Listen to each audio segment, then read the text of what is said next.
Some events arrive so quickly that the human mind cannot fully understand what is happening. The ship that once carried you across peaceful waters suddenly breaks apart in the middle of a storm. And plans built over many years disappear within a few moments. You are thrown from everything familiar, drifting through cold water with no shore in sight. In such a situation, instinct will urge you to struggle. The mind keeps searching for a way back to what was just lost, as if enough effort could restore the past exactly as it was. But the ocean does not negotiate with human fear. The waves continue to rise, the wind keeps blowing, and your strength will slowly disappear if all you know how to do is fight the current. What saves you first is not swimming faster, but calming the panic long enough to recognize where the water is carrying you. Life works in much the same way. When a job ends, a relationship disappears, or a path suddenly closes. Most of us immediately call it failure. We rush to repair, hold on, or find a replacement, only to escape the emptiness opening inside. That urgency causes us to miss the true meaning of the event. Perhaps what collapsed was no longer suited for the journey ahead. Perhaps life is pulling you away from a place where you remained too long because you were afraid to change. A closed door does not always exist to stop your movement. Sometimes it forces you to turn around and notice a path you had always ignored. Yet the new way becomes visible only when the dust inside the mind begins to settle. Anxiety distorts vision. Fear turns every empty space into an abyss. In that state, you may make decisions simply to escape discomfort. Then call them action. Some people enter another relationship because they cannot bear being alone. Others cling to work that has already exhausted them because they fear losing security. Some try to rebuild the very life that once caused them pain, simply because it feels familiar. Effort born from fear rarely leads to freedom. It only creates another cage in a different shape. Therefore, when the storm arrives, your first task is not to react immediately. Give yourself enough silence to see clearly what has truly been lost and what still remains. You may lose your position, your money, your recognition, or even the person who once promised to stay beside you, yet your ability to observe, choose, and rebuild yourself is still there. This is the territory that circumstances cannot conquer unless you surrender it willingly. Composure in adversity is not indifference. It is the discipline of preventing your energy from being consumed by useless thoughts. Instead of repeatedly asking why life has treated you this way, look at what the event is revealing within you. It may expose a dependence that has lasted too long, a fear you have never faced, or a foundation that was weaker than it appeared. The storm does more than destroy. It also reveals what was built on illusion will fall, while what is true will remain standing. With enough courage to observe, you may recognize that loss can also be a form of purification. It removes the things you once used to define yourself, then places an important question before you. When every title disappears, what remains? The answer does not appear in noise. It comes when you sit quietly with uncertainty without trying to escape. In that stillness, the energy once consumed by regret begins to return. You start to see the smallest step that must be taken, not to restore what once existed, but to create a more mature direction for your life. A person with inner strength does not demand a calm sea before learning how to keep balance. They adjust the sails, study the wind, and use the force of the storm itself to move forward. Life will not always give you what you expected, but every event carries a direction within it. While the mind remains chaotic, you can see only an ending once the inner world becomes quiet. You begin to recognize an invitation to enter another path. Do not rush to rebuild what has fallen. Stand among the ruins long enough to understand what should never be built again. Then carry the lesson with you. Steady your mind and move toward what is calling you. The storm may change the landscape around you, but it cannot decide who you will become when the sky grows clear again. When the storm begins to pass, the world around you may still look uncertain. Yet something important has already changed. You have seen how quickly external structures can disappear. And this realization can either make you more fearful or more awake. The wiser path is to understand that security was never meant to come entirely from circumstances. A title can be removed. Money can lose value. People can change. And plans can collapse under forces no one predicted. If your peace is tied to these things, then your inner life remains exposed to every movement outside you. This is why those who carry great responsibility often seek silence before the day begins. They know that influence in the outer world means little without order within. A person may command companies, lead armies, or hold the attention of thousands, yet still be ruled by anger, insecurity, praise, and fear. Power over others cannot repair the absence of power over oneself. The only territory that truly belongs to you is the mind you inhabit. And even that territory must be trained, protected, and understood. Without discipline, it becomes an open gate where every opinion enters. Every insult takes root, and every disappointment decides the atmosphere of the day. The inner temple is not built from comfort. It is formed through repeated acts of awareness. Each time you pause before reacting, you strengthen its walls. Each time you refuse to let another person choose your emotional state, you reclaim a piece of your ground. Each time you remain honest with yourself when excuses would be easier, the foundation becomes more stable. This temple is not a place of escape from life. It is the place from which life can be faced without losing direction. Many people spend years trying to rearrange the world so they can finally feel calm. They wait for better conditions, kinder people, more recognition, greater certainty, or a future with fewer risks. Yet the world does not remain still long enough to satisfy that demand. One problem ends and another appears. Approval arrives. Then forward is. Success offers relief, but soon creates a new fear of losing what has been gained. A mind that depends on perfect conditions will never rest because perfect conditions do not exist. Inner stability begins when you stop asking reality to become harmless. You start training yourself to meet reality with clarity. This does not make you cold. It allows emotion to move through you without taking command. Sadness can be felt without turning into despair. Anger can be noticed without becoming destruction. Fear can offer information without becoming a master.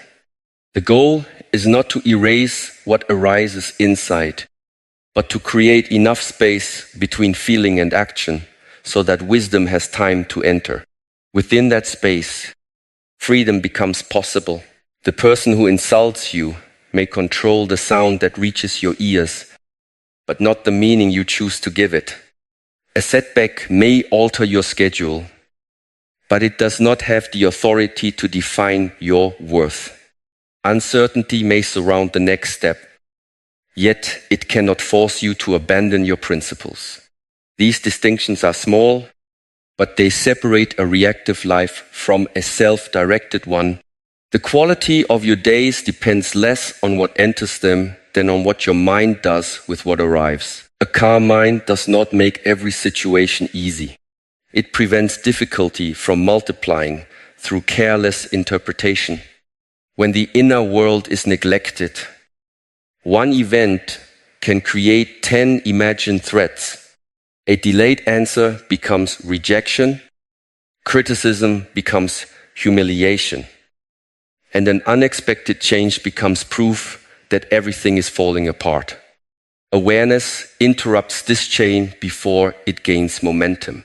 It brings you back to what is actually happening, rather than what fear has added. From there, energy can be used with precision. You can respond to the real problem instead of fighting a story created by anxiety. This is the quiet strength of the inner temple.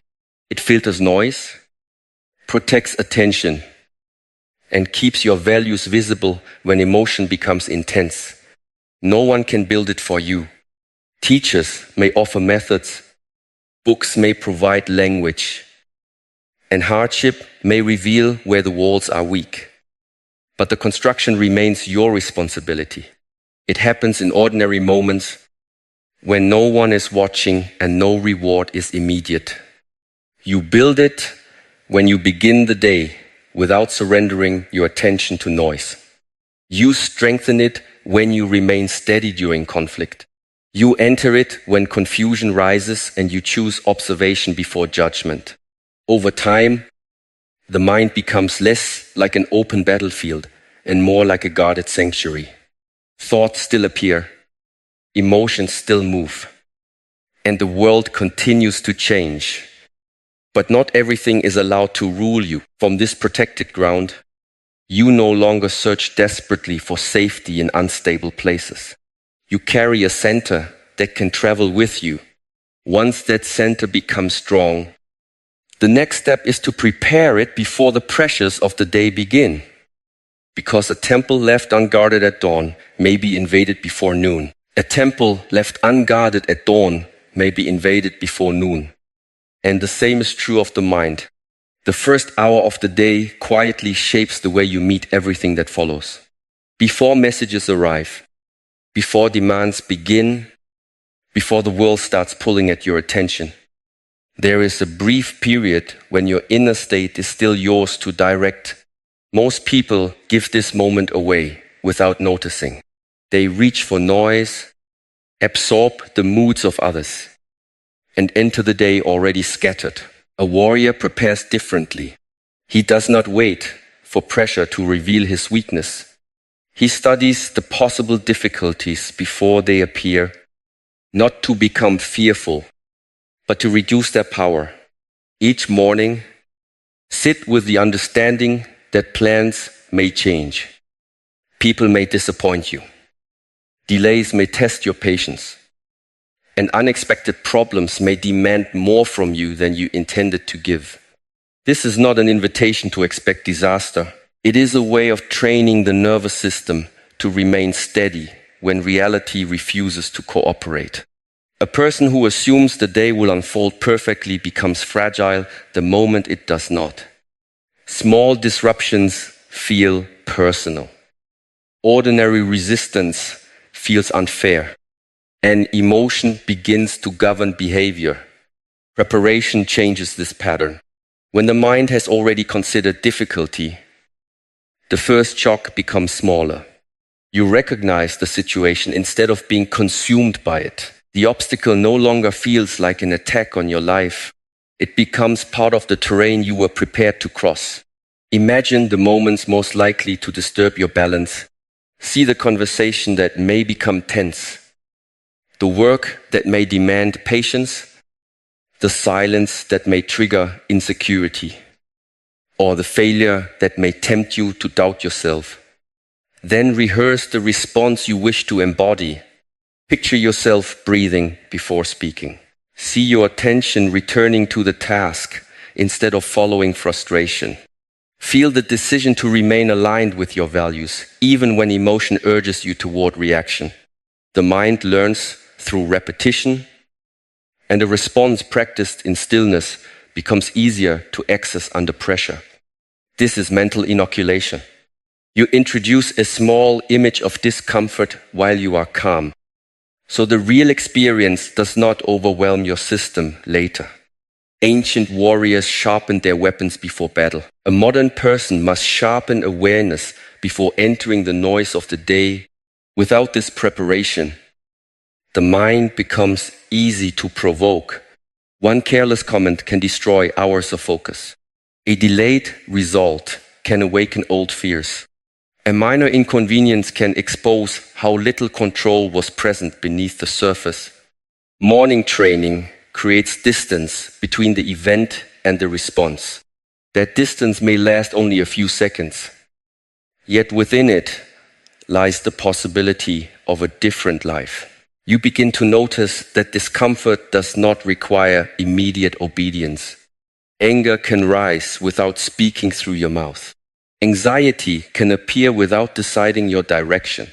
Fatigue can be present without lowering your standards. The practice is simple, but simplicity should never be confused with ease. To sit quietly and face the possibility of difficulty requires honesty. The mind prefers pleasant fantasies because they ask nothing from character. Real preparation asks you to look at where you are still reactive, dependent, impatient, or afraid. It reveals the places in your inner temple that remain unprotected. Once seen, these weaknesses no longer need to be hidden. They can be trained. Choose one quality to carry into the day. It may be patience, restraint, courage, precision, or calme, attention. Do not treat it as an idea. Give it form through action. Decide how patience will speak when someone tests you. Decide what courage will look like when avoidance feels easier. Decide how restraint will guide your words when pride wants to defend itself. A value becomes strength only when it survives contact with reality. Morning reflection prepares that contact. It turns principle into readiness. Over time, the day stops feeling like something that happens to you. It becomes a field where character is practiced. Every delay trains composure. Every disagreement becomes an opportunity to protect clarity. Every uncertainty invites you to remain rooted without demanding immediate answers. This does not remove hardship, but it transforms your relationship with it. You stop entering life as an unprepared victim of circumstance and begin meeting it as someone who has already chosen how to stand. The warrior is not powerful because the road is gentle. He is powerful because his center was prepared before the road became difficult. Once this discipline becomes part of the morning, effort itself changes. You learn to act with full commitment while releasing the anxious need to control what happens after the action is complete. Once the mind has been prepared, the next lesson is to act without allowing the result to become a chain around your spirit. Imagine an archer standing in silence before the target. His feet are grounded. His breath is measured. His attention is gathered into one clear line. He studies the distance, adjusts his posture, draws the string, and releases with complete commitment. From that moment, the arrow no longer belongs to him. Wind may shift, the target may move, or conditions may change beyond his control. His responsibility ended with the quality of the release. This is the difference between disciplined effort and anxious attachment. Many people claim to be working toward a goal, yet beneath the effort there is a hidden demand. They believe success must arrive in a certain form, at a certain time, and prove something about their worth. The moment reality refuses to obey, frustration begins to poison the process. Energy that should have been used for practice is consumed by worry, comparison, and the need for reassurance. The work loses clarity because the mind is no longer serving the task. It is serving fear. Attachment turns desire into pressure. A simple wish becomes a condition for happiness, and the condition slowly becomes a prison. When you tell yourself that peace will come only after the promotion, the recognition, the relationship, or the victory, you place your inner state in the hands of events that may never unfold according to your plan. This does not mean you should abandon ambition. It means ambition must be purified. A mature desire gives direction without becoming desperation. It allows you to pursue excellence while remaining whole before the outcome arrives. The archer does not become careless because he accepts uncertainty. He becomes more precise since the future cannot be controlled. He gives deeper attention to the present movement. The grip becomes steadier, the breath becomes quieter, and the release becomes cleaner. This is where true power is found. You cannot command the response of the world, but you can refine the quality of your action. You cannot force another person to understand you, yet you can choose honesty in your words. You cannot guarantee that effort will be rewarded, yet you can decide whether the effort carries discipline, patience, and integrity. The moment your attention returns to what is actually yours, anxiety loses part of its authority. Life becomes lighter, not because the goal matters less, but because your identity is no longer fused with the result. Failure can then become information instead of humiliation. Delay becomes training instead of proof that you are unworthy. A closed door becomes a signal to adjust your aim rather than a verdict on your value. This separation between effort and outcome does not weaken commitment. It protects commitment from emotional chaos. A person obsessed with results often performs poorly because tension narrows perception. They overthink, force timing, ignore feedback, and confuse urgency with progress. The person who remains unattached can observe more clearly. They notice when to continue, when to change direction, and when to release something that has already taken enough. Their decisions are guided by reality rather than by the fear of losing an imagined future. To practice this, ask yourself where your duty truly ends. If you are preparing for an opportunity, then study, train, and arrive ready. If you are building something, then give attention to the craft. If you are repairing a relationship, then speak truthfully, listen carefully, and act with respect. After that, the response belongs to life. You may influence it, but you cannot own it. Trying to control what lies beyond your reach only divides the mind and weakens the hand. The arrow must leave the bow. Keeping it drawn forever does not increase accuracy. It only exhausts the archer. There comes a point when preparation must become release, and release must be followed by acceptance. This is where freedom begins. You act fully, yet your peace does not depend on applause. You pursue what matters, yet you remain capable of walking away when the path reveals a different lesson. You care deeply without demanding certainty. Such a person is difficult to break because disappointment cannot take away the discipline already developed through the attempt. Every sincere action leaves something behind. Even when the visible goal is missed, skill grows, judgment sharpens, character deepens, and the next decision is made from greater understanding. The target is never the only reward. The archer himself is being shaped by every release. Once this is understood, Obstacles no longer appear as enemies standing between you and the life you want.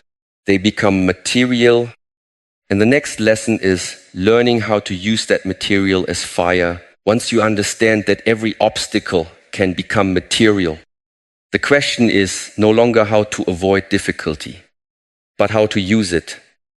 A great fire does not complain about what is thrown into it. Dry wood, broken branches, and fallen leaves all become part of the same flame. The fire transforms whatever reaches it into greater heat. This is the spirit of amor fati, the willingness to accept the whole of life and turn each experience into fuel for growth. Acceptance here is not passive surrender. It is the refusal to waste strength arguing with what has already entered your path. The event has happened. The door has closed. The loss has taken place. And reality will not reverse itself simply because the mind rejects it. Resistance adds a second wound to the first. Pain may come from the event, but prolonged suffering often grows from the demand that the event should never have occurred. The mind keeps returning to an imagined version of life, one where the betrayal never happened. The opportunity was not lost.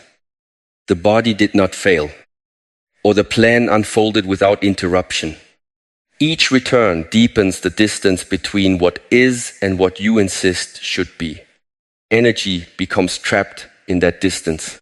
Amor fati closes it. You meet the moment as it stands. Then ask, what can be shaped from it? The answer may not appear immediately. Some losses require silence before meaning can emerge. Some wounds need time before they become wisdom. Still, the decision to stop resisting creates the first opening. It allows attention to move away from blame and toward responsibility. You may not be responsible for what happened, but you remain responsible for what the experience becomes inside you. It can harden you into bitterness or deepen your understanding. It can make you suspicious of everyone or teach you to see character more clearly. It can reduce your life to a story of injury or become the pressure that reveals strength you had never been forced to develop. The event provides the raw material. Your response determines the form. This is why adversity often becomes a hidden teacher. Comfort rarely shows the full structure of a person. It allows weakness to remain covered and dependence to feel harmless.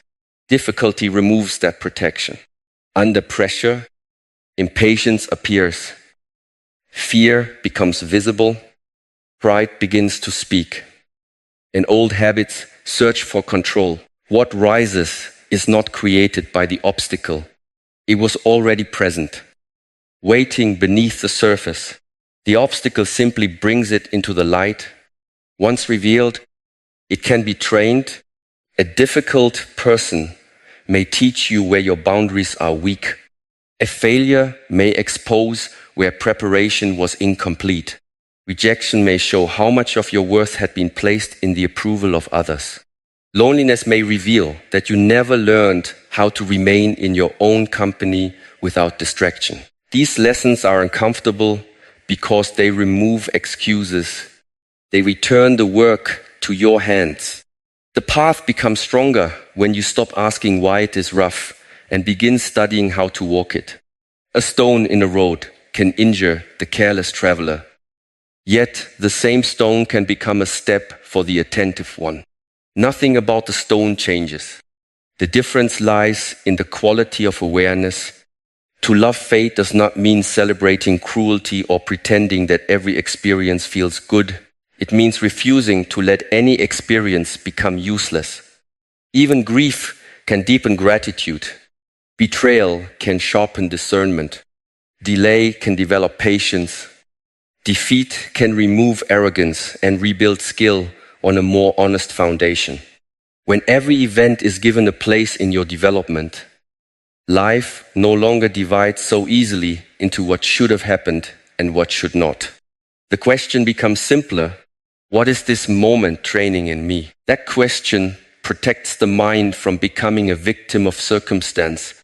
It restores movement where resentment created paralysis. The person who practices amor fati does not wait for the road to become gentle. They learn to meet each surface with the right step. Their strength comes from adaptability, not from controlling the terrain. Wind strengthens the roots of a tree because the tree responds by reaching deeper into the ground. Fire hardens metal because the metal is allowed to pass through heat. The human spirit develops in the same way when pressure is met with awareness. What once seemed like an interruption becomes part of the training. What felt like an enemy becomes an instructor. Eventually, you stop asking life to remove every burden and begin asking for the clarity to carry the right ones well. You understand that scars do not always mark where you were defeated. Sometimes they mark where a weaker version of you ended. The wound remains part of the story, but it no longer controls the direction.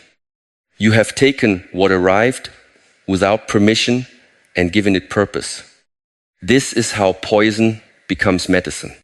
The transformation is completed when the day ends and you are willing to look back with honesty, because experience becomes wisdom only after it has been examined. Experience becomes wisdom only after it has been examined. And the evening offers a quiet place for that work. When the noise of the day begins to fade, sit with yourself before sleep and review what has passed without judgment or excuse. Most people carry their actions into the night without understanding them. They repeat the same reactions, defend the same habits, and wake the next morning with no greater awareness than before. Time moves forward, but character remains in the same place. Reflection interrupts this pattern. It turns an ordinary day into a field of instruction.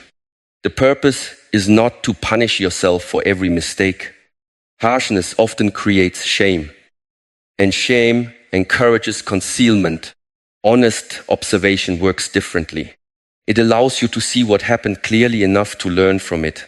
Think of yourself as a trusted guide, studying the path taken by someone you deeply care about. Notice where strength appeared, where tension was lost, and where emotion quietly took control. The questions do not need to be complicated. Ask what you handled well, where you abandoned your principles, what disturbed your balance, and which moment deserved a wiser response. Let the answers rise without forcing them. The mind may try to protect its image by blaming another person or changing the story. Remain patient. The evening practice begins when self-defense ends. Perhaps irritation entered your voice during a difficult conversation. Maybe fear caused you to delay a necessary action. You may have searched for distraction when silence became uncomfortable, or accepted treatment that violated your own boundaries. These moments are not proof that you have failed. They are openings through which unconscious patterns become visible. What remains hidden continues to govern behavior.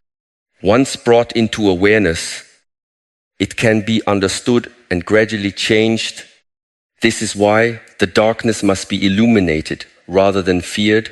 Every reaction carries information. Anger may reveal a wounded pride, an ignored boundary, or an expectation that reality refused to satisfy. Envy can point toward an unlived desire. Restlessness may expose a life filled with movement but lacking direction. Fatigue sometimes comes from effort, yet it can also come from spending energy on roles that no longer feel true. By looking beneath the surface, you begin to separate the event from the deeper cause. Without this understanding, you will continue fighting symptoms while the root remains untouched. The evening becomes a mirror, but a mirror has value only when you are willing to look without distortion. Do not exaggerate your mistakes and do not reduce them. See them in their proper size. A moment of weakness does not define the whole person. Yet, ignoring it allows weakness to become habit. A good action deserves attention as well. Recognize where patience protected a conversation, where restraint prevented damage, or where courage moved you through discomfort. This is not vanity. It is how the mind learns which behaviors should be strengthened. Awareness needs a direction. After reviewing the day, choose one adjustment for tomorrow. Keep it specific enough to be lived. You may decide to pause before answering criticism. Protect the first hour of the morning. Complete the task you avoided. Or speak more honestly in one important relationship. A vague intention disappears when pressure returns. A clear decision gives the mind something to practice. Progress is rarely created by dramatic vows made in emotional moments. It grows through small corrections repeated with sincerity. The person who examines the day becomes less likely to live mechanically. They begin to recognize familiar triggers before reaction takes over. Patterns that once felt automatic start losing their grip. The space between impulse and action grows wider. And within that space, choice becomes stronger. Over time, the evening practice changes the quality of the morning. You wake with unfinished lessons already gathered, not scattered across memory. Yesterday becomes preparation rather than weight. Even regret can serve a purpose when it leads to a more conscious response. Without reflection, regret becomes a circle. With reflection, it becomes a doorway. Sit long enough to understand what the day was trying to teach. Then release it. Do not carry every mistake into sleep as a burden. Responsibility asks for correction, not endless punishment. Once the lesson is clear, allow the mind to rest. Darkness is not always the absence of light. Sometimes it is the space where the light within becomes easier to see. In that quiet, you begin to notice how much remains worthy of gratitude. And this recognition prepares the heart for the final movement, from self-examination toward inner abundance.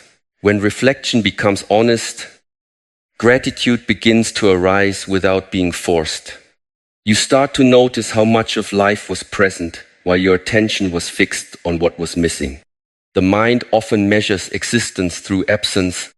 It looks for the goal not yet reached. The person who did not stay, the opportunity that never arrived, and the version of yourself you have not become.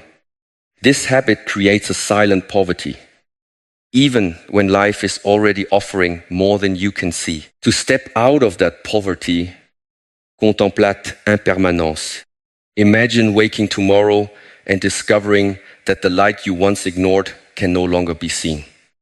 Consider the silence left behind if a familiar voice suddenly disappears.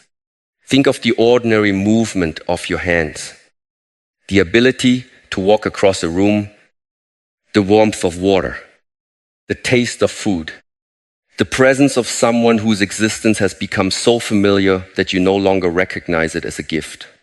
Nothing in this life was promised to remain. The body changes, seasons pass, relationships transform, and every possession eventually leaves your hands. This truth may sound severe, yet it does not diminish life. It gives life its value. A flower becomes precious because it will not remain open forever. A conversation matters because there may not always be another chance to speak.